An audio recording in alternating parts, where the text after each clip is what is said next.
Assalamualaikum warahmatullahi wabarakatuh. Perkenalkan, nama saya Selvia Handika Saputri, NIM 055 dari kelas MBS 4B. Saya di sini akan menjelaskan materi Sistem Informasi Manajemen yang berjudul Mengelola Pengetahuan. Yang pertama, lanskap manajemen pengetahuan. Sistem manajemen pengetahuan dan kolaborasi merupakan bidang investasi perangkat lunak korporat dan pemerintah yang paling cepat berkembang. Dewasa terakhir telah menunjukkan pertumbuhan eksplosif dalam penelitian pengetahuan dan manajemen pengetahuan di bidang ekonomi, manajemen, dan sistem informasi. Manajemen pengetahuan dan kolaborasi sangat erat kaitannya. Pengetahuan yang tidak bisa dikomunikasikan dan dibagikan dengan orang lain menjadi hampir tidak berguna. Pengetahuan menjadi bermanfaat dan dapat ditindaklanjuti ketika dibagikan ke seluruh perusahaan. Yang selanjutnya, dimensi pengetahuan yang penting. Untuk mengubah data menjadi suatu informasi yang bermanfaat, maka perusahaan harus mengeluarkan sumber daya untuk mengorganisasikan data ke dalam kategori pemahaman. Seperti total penjualan dibagi menjadi per bulan, per hari, per daerah, atau berdasarkan laporan per toko. Untuk mengubah informasi jadi pengetahuan, maka perusahaan harus mengeluarkan sumber daya tambahan untuk menemukan pola, aturan, dan konteks di mana pengetahuan dapat bekerja. Pengetahuan yang berada dalam pikiran karyawan yang belum didokumentasikan disebut pengetahuan tersirat, sedangkan pengetahuan yang telah didokumentasikan disebut pengetahuan eksplisit. Pengetahuan dapat tersimpan dalam surel, pesan suara, grafik, dan dokumen tidak terstruktur dan dokumen terstruktur. Yang selanjutnya, pembelajaran organisasional dan manajemen pengetahuan. Melalui pengumpulan data, pengukuran yang teliti atas aktivitas yang direncanakan, uji coba, dan umpan balik dari pelanggan dan lingkungan pada umumnya, maka organisasi akan memperoleh pengalaman. Organisasi yang belajar menyesuaikan perilaku mereka untuk mencerminkan pembelajaran tersebut dengan menciptakan proses bisnis baru dan dengan mengubah pola dalam pengambilan keputusan manajemen disebut pembelajaran organisasi. Yang selanjutnya, rantai nilai manajemen pengetahuan.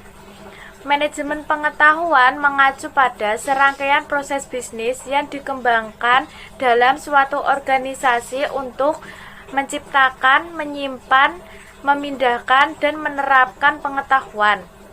Manajemen pengetahuan akan meningkatkan kemampuan dari organisasi untuk belajar dari lingkungannya dan untuk memadukan pengetahuan ke dalam proses bisnisnya.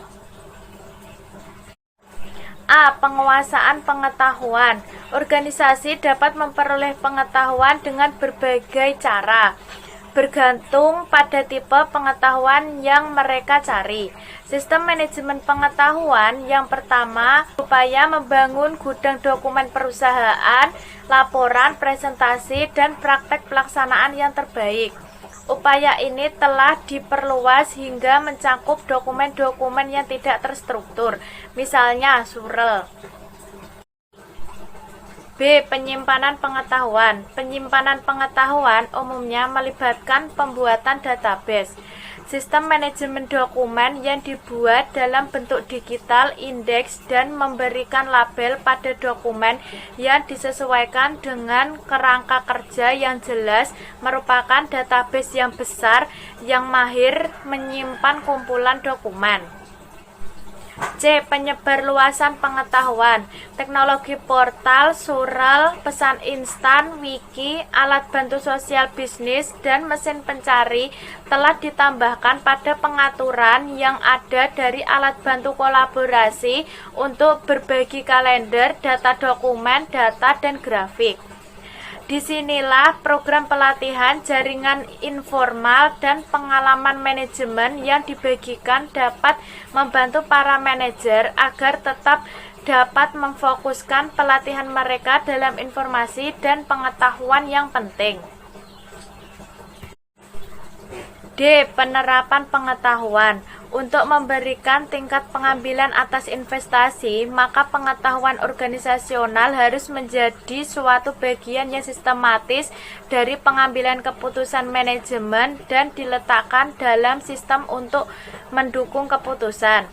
Pada akhirnya, pengetahuan yang baru harus dibangun di dalam proses bisnis suatu perusahaan dan sistem aplikasi kunci, meliputi penerapan perusahaan untuk mengelola proses bisnis intern yang utama serta hubungan dengan pelanggan dan pemasok. E. Membangun modal organisasi dan manajemen, kolaborasi, komunitas praktek, dan lingkungan kantor. Para manajer dapat membantu dengan cara mengembangkan peran dan tanggung jawab baru dalam organisasi untuk memperoleh pengetahuan. Termasuk di dalamnya adalah menciptakan posisi-posisi baru seperti direktur eksekutif manajemen pengetahuan, staf yang ditugaskan untuk membantu manajer pengetahuan, dan membentuk komunitas praktek. Komunitas praktek adalah jaringan umum informal yang terdiri atas para profesional dan karyawan baik di dalam maupun di luar perusahaan dengan minat dan kegiatan yang sama. Poin kedua, sistem manajemen pengetahuan keseluruhan perusahaan. Yang pertama, sistem manajemen konten perusahaan.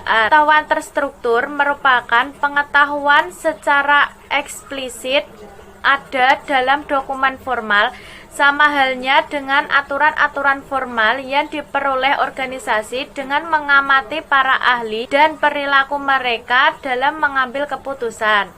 Mereka memiliki kapabilitas untuk mencangkup pengetahuan, menyimpan, pemulihan, distribusi, dan pemeliharaan untuk membantu perusahaan dalam meningkatkan pemrosesan dan keputusan bisnis mereka.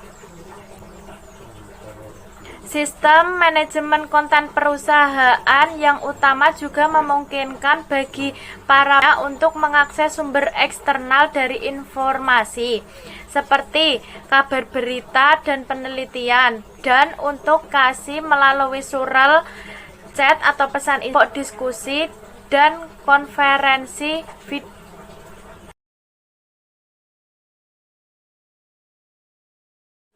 Yang kedua, sistem jaringan pengetahuan.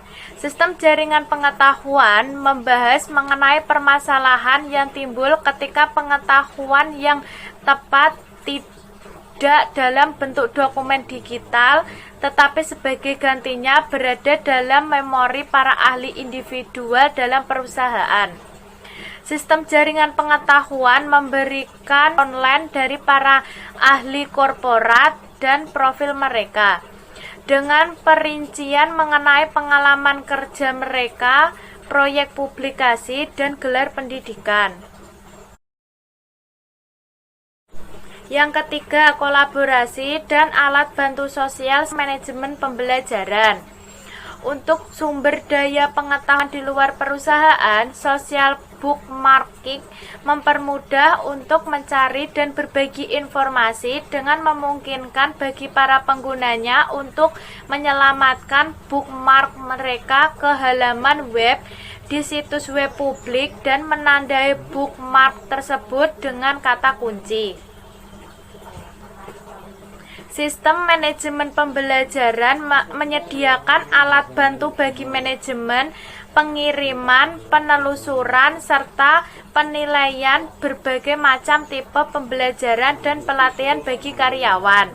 Pembelajaran kontemporer mendukung berbagai macam model pembelajaran, meliputi CD-ROM, video yang dapat diunduh, kelas berbasis web, instruksi secara live dalam kelas atau secara online, serta pembelajaran kelompok dalam forum online dan sesi obrolan. Selanjutnya, sistem kerja pengetahuan. Yang pertama, pekerja pengetahuan dan kerja pengetahuan. Pekerja pengetahuan yang diperkenalkan dalam bab sebelumnya meliputi penelitian, perancangan, arsitek, ilmuwan, dan insinyur yang bertugas menciptakan pengetahuan dan informasi bagi suatu organisasi. Nah, pekerja pengetahuan ini memiliki 3 peran atau kunci yang sangat penting bagi suatu organisasi. Yang pertama, menjaga aliran pengetahuan dalam suatu perusahaan. Yang kedua, bertugas melayani sebagai konsultan internal. Yang ketiga, bertindak sebagai agen perubahan. Selanjutnya, kebutuhan sistem kerja pengetahuan. Sistem kerja pengetahuan seringkali dirancang dan dioptimalkan untuk tugas-tugas tertentu yang harus dikerjakan. Sehingga, sebagai contoh, seorang insinyur desain memerlukan pengaturan sentra kerja yang berbeda daripada seorang analisis keuangan. Selanjutnya, contoh sistem kerja pengetahuan.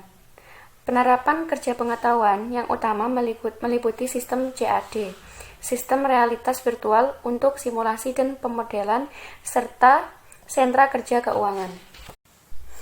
Yang keempat, teknik kecerdasan.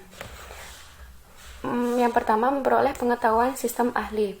Sistem ahli merupakan suatu teknik kecerdasan untuk memperoleh pengetahuan tersirat dalam wilayah yang sangat spesifik dan terbatas dari keahlian manusia. Sistem-sistem ini memperoleh pengetahuan dari karyawan terampil dalam bentuk serangkaian aturan dalam sistem perangkat lunak yang dapat digunakan oleh pihak lainnya dalam organisasi. Selanjutnya, kecerdasan organisasional, penalaran berbasis kasus. Tugas utama sistem ahli adalah menangkap pengetahuan tersirat dari seorang pakar. Namun, organisasi juga harus memiliki pengetahuan dan keahlian kolektif yang telah dikembangkan selama beberapa tahun sebelumnya. Kemudian, sistem logika fusi. Logika fusi ini merupakan teknologi yang berbasis pada aturan yang dapat merepresentasikan ketidaktepatan tersebut dapat menciptakan aturan yang menggunakan perkiraan atau nilai yang subjektif. Selanjutnya, pembelajaran mesin. Pembelajaran mesin merupakan suatu kajian mengenai bagaimana program komputer dapat meningkatkan kinerja mereka tanpa memprogram secara eksplisit. Selanjutnya, jaringan neutral. Jaringan ini digunakan untuk memecahkan permasalahan yang rumit, sebagai sangat sulit untuk dipahami di mana sejumlah besar data telah dikumpulkan. Jaringan ini menemukan pola-pola dan hubungan dengan sejumlah data yang sangat besar, yang menjadikan terlalu rumit dan sulit bagi manusia untuk menganalisisnya. Selanjutnya, algoritma genetika. Algoritma genetika ini bermanfaat untuk menemukan pemecahan yang optimal atas suatu permasalahan tertentu dengan memeriksa sejumlah besar kemungkinan pemecahan atas permasalahan tersebut.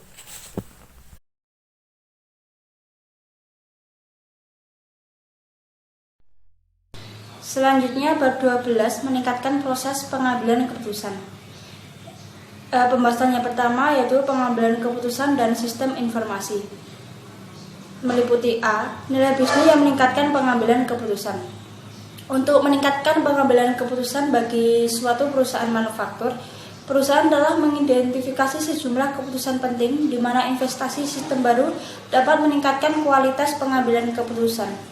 Meskipun nilai untuk memperbaiki keputusan tunggal mungkin kecil, meningkatkan ratusan ribu keputusan kecil menambahkan nilai tahunan yang besar untuk bisnis. Kemudian yang B adalah tipe keputusan. Ada 3 macam jenis keputusan, yaitu yang pertama, keputusan tidak terstruktur. Keputusan tidak terstruktur merupakan keputusan yang harus memberikan penilaian, evaluasi, dan pengertian untuk memecahkan masalahnya. Setiap keputusan ini adalah baru, penting, dan tidak rutin, serta tidak ada pengertian yang dipahami benar atau prosedur yang disetujui bersama. Kemudian yang kedua yaitu keputusan terstruktur. Keputusan ini merupakan kebalikan dari keputusan tidak terstruktur, yaitu di mana sifatnya berulang dan rutin, melibatkan prosedur yang jelas dalam menanganinya, sehingga tidak perlu diberlakukan seakan-akan masih baru. Banyak keputusan memiliki elemen-elemen dari kedua jenis ini. Kemudian yang ketiga yaitu keputusan semi terstruktur. Keputusan semi terstruktur merupakan keputusan yang hanya sebagian masalahnya mempunyai jawaban yang jelas tersedia dengan prosedur yang disetujui bersama. Kemudian yang C, proses pengambilan keputusan. Pengambilan keputusan adalah proses yang melibatkan banyak langkah.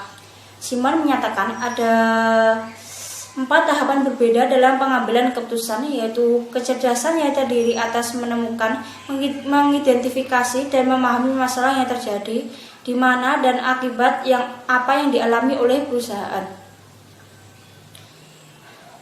Rancangan melibatkan identifikasi dan pencarian berbagai solusi masalah, pilihan tentang memilih alternatif solusi yang ada, serta implementasi tentang membuat alternatif yang dipilih dapat bekerja dan tetap mengawasi seberapa baik solusi tersebut.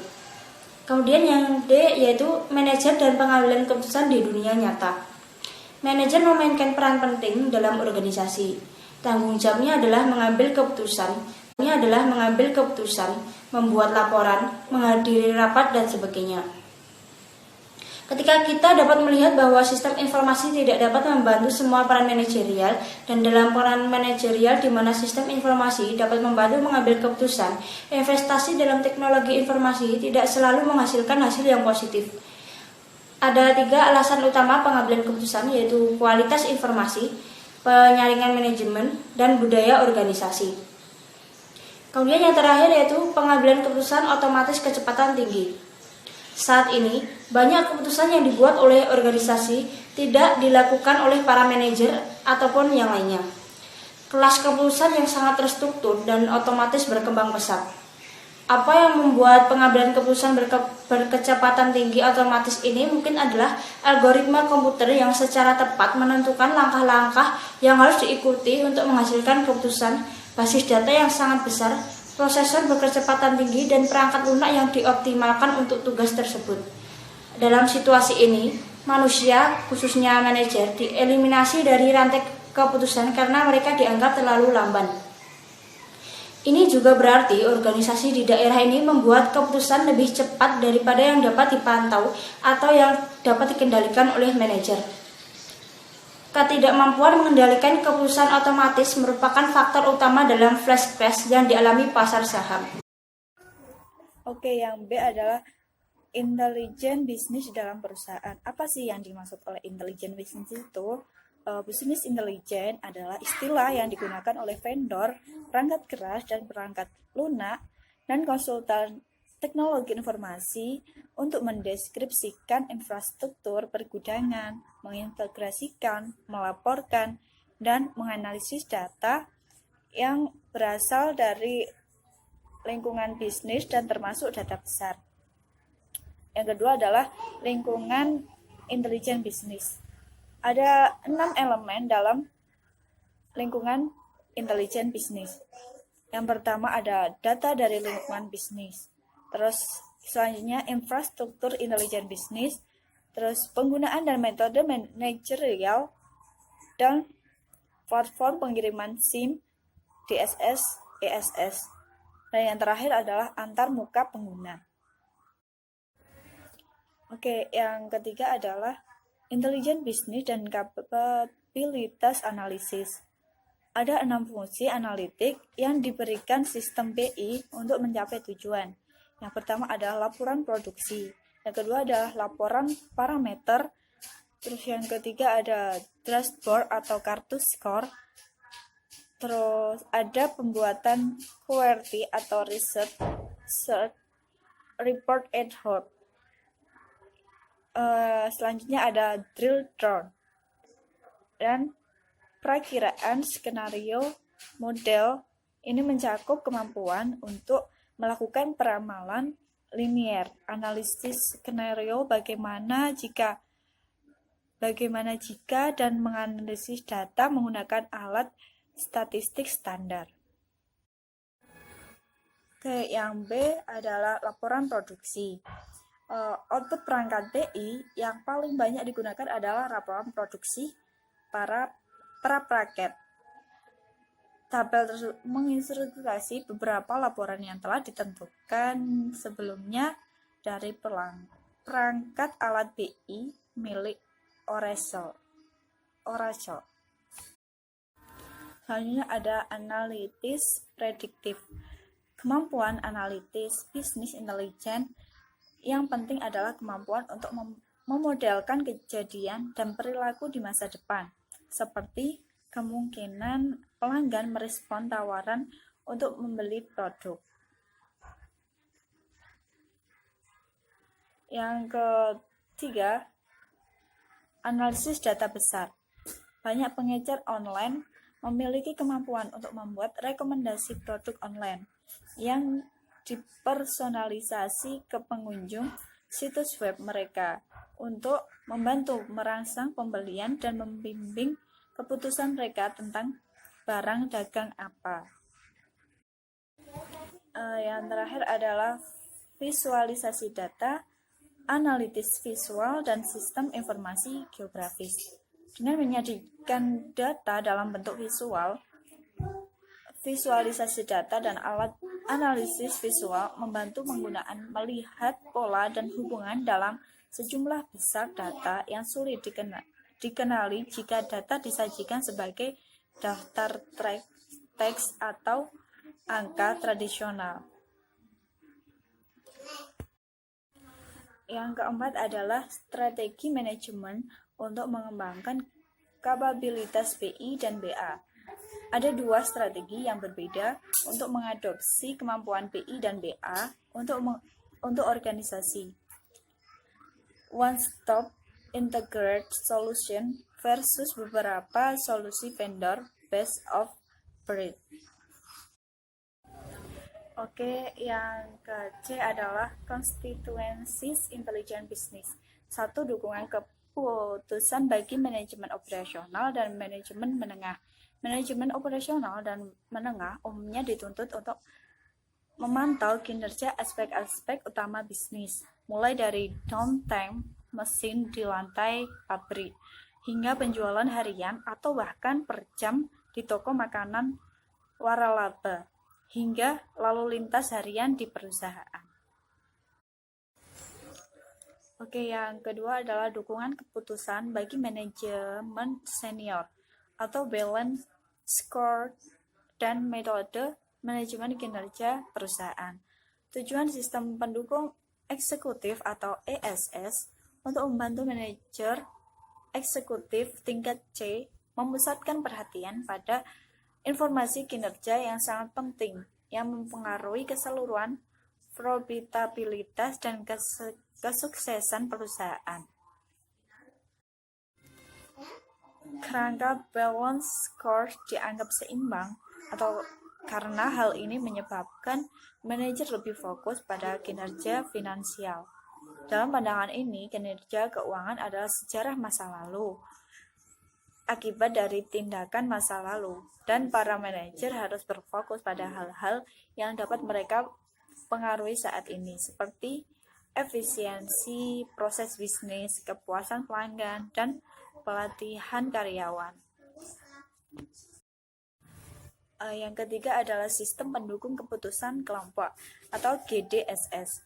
Sistem pendukung keputusan kelompok adalah sistem interaktif berbasis komputer yang digunakan untuk memfasilitasi penyelesaian masalah tidak terstruktur oleh kelompok pengambilan keputusan yang bekerja sama sebagai satu kelompok. Karakteristik dari GDSS adalah sebagai berikut. GDSS adalah sistem informasi yang dirancang secara khusus. Sistem ini bertujuan untuk mendukung kelompok pengambilan keputusan dalam melaksanakan tugasnya. GDSS mudah dipelajari dan digunakan. GDSS dapat dirancang untuk satu tipe masalah atau untuk beragam tingkatan kelompok organisasi keputusan.